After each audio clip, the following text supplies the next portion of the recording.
Live from downtown Detroit, home of WDIV and Click on Detroit, Local 4 News at 6 starts now. The race to find better drugs to battle COVID-19. I'm Dr. Frank McGeorge. Coming up, I'll show you the new trial now underway and what could make these drugs so helpful in the fight against the virus. Good news for those of you collecting unemployment here in Michigan. Plus, if you've had any trouble filing, there's a new option now for you to get your questions answered. A security guard at a Menards store is charged with assaulting a customer, and it's not the first time he's been accused of crossing the line. We've seen many examples of tensions running high inside retail stores during this pandemic. So right, and it's certainly been the case at the Menards in Livonia. We showed you this incident from August 8th after a customer said his leg was broken by a guard who took him down in a dispute over wearing a mask. Well, now that same guard is facing charges in a separate incident. Defender Sean Lay joins us live. And Sean, this second incident happened just a couple of weeks actually after the first, right? That's raising serious questions tonight, Devin. I'm going to show you that this Menards customer could have been seriously injured. And you're right. There are questions why this particular Menards in Livonia continued to have the security guard work the front door.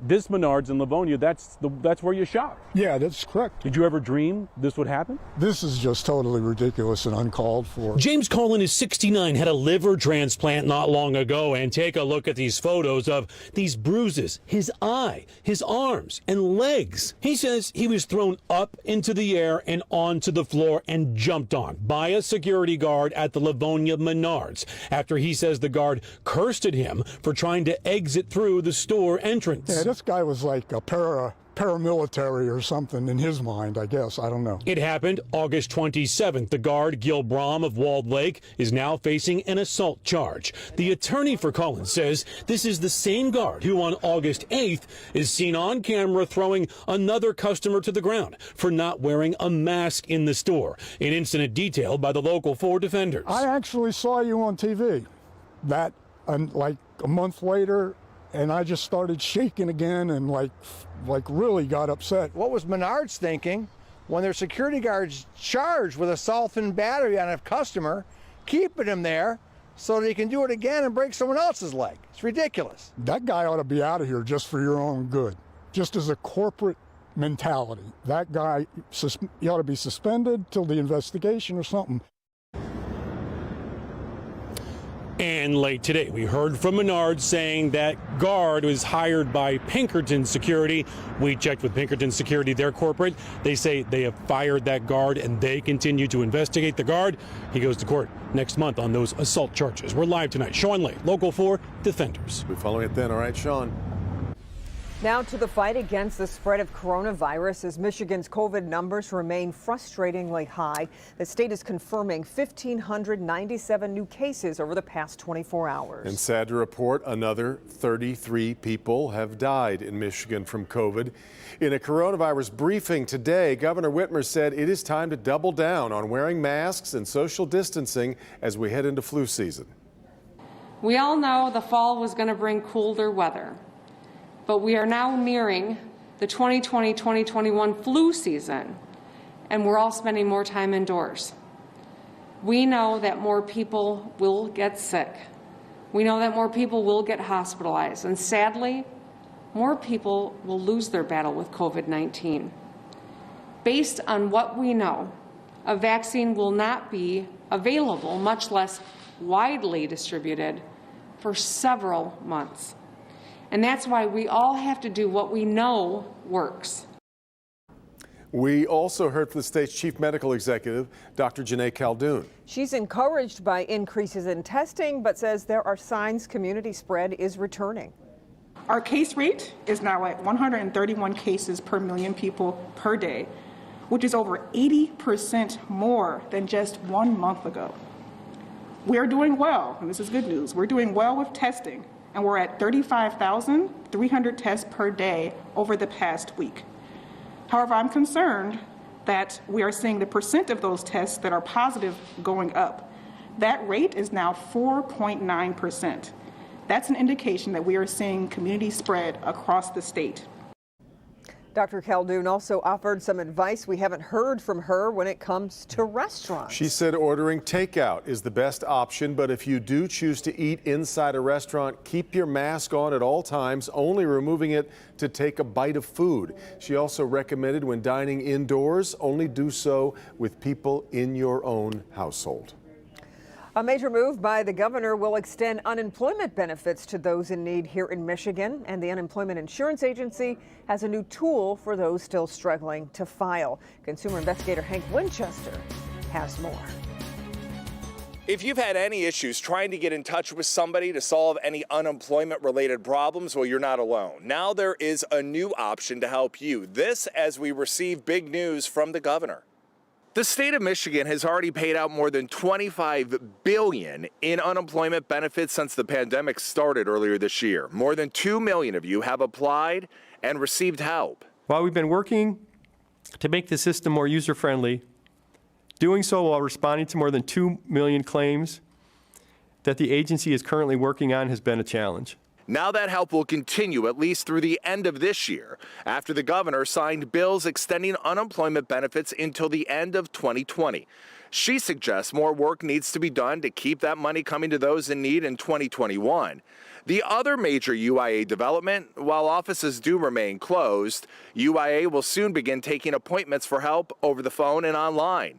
A spokesperson saying, "We're excited to offer this additional option for customer service. This new scheduling system is another tool to help us ensure continued service to Michigan's residents who are facing unemployment during the COVID-19 pandemic." If you make an appointment, these are the issues that you can get resolved. If you're having problems because you've entered the wrong Social Security number, if your claim is inactive, if you've been unable to certify for all of the weeks that are needed, and if you need to file a claim but one is already filed in your name, you can schedule those appointments right now at michigan.gov/UIA. I'm going to put all the information you need to know to help schedule those appointments with Michigan Unemployment, and I'll post everything for you on the Help Me Hank page at clickondetroit.com. I'm Hank Winchester. Help Me Hank. Okay, Hank. Well, Ben has been getting closer to that word snow in his forecasts. Yeah, he's close, but rain is more likely now to affect us here in southeast Michigan, right, Ben? Yes, Kim and Devin, we see it on the map. I didn't want to call attention to it, but yes, you can see that blue stuff out there.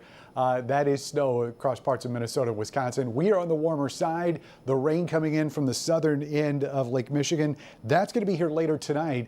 There's going to be quite a bit of rain in this system, at least for points west of us. You can see that dark green shade where the heaviest of the rain is. We're going to be on the fringes, on the scattered shower side of that. So we expect to stay dry through midnight. It's going to be a little bit later than what we saw last night.